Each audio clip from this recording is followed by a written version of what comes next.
Hi there, I'm Santina with WTI, and I want to tell you about my iPhone SE.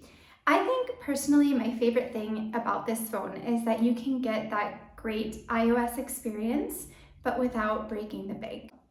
There's a few things I really like about it. The Touch ID fingerprint sensor works really well, helps me get into the phone with no issues at all.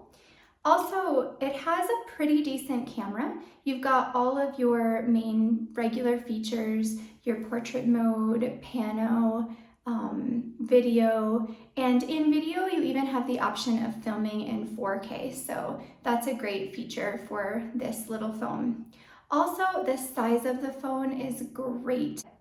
I am personally a fan of smaller phones where you can stick it easily into your purse or your pocket and be on the go in no time, and I like being able to use my phone one-handed, and this phone is definitely doable to be able to use whatever you need one-handed, so I think that's a great feature.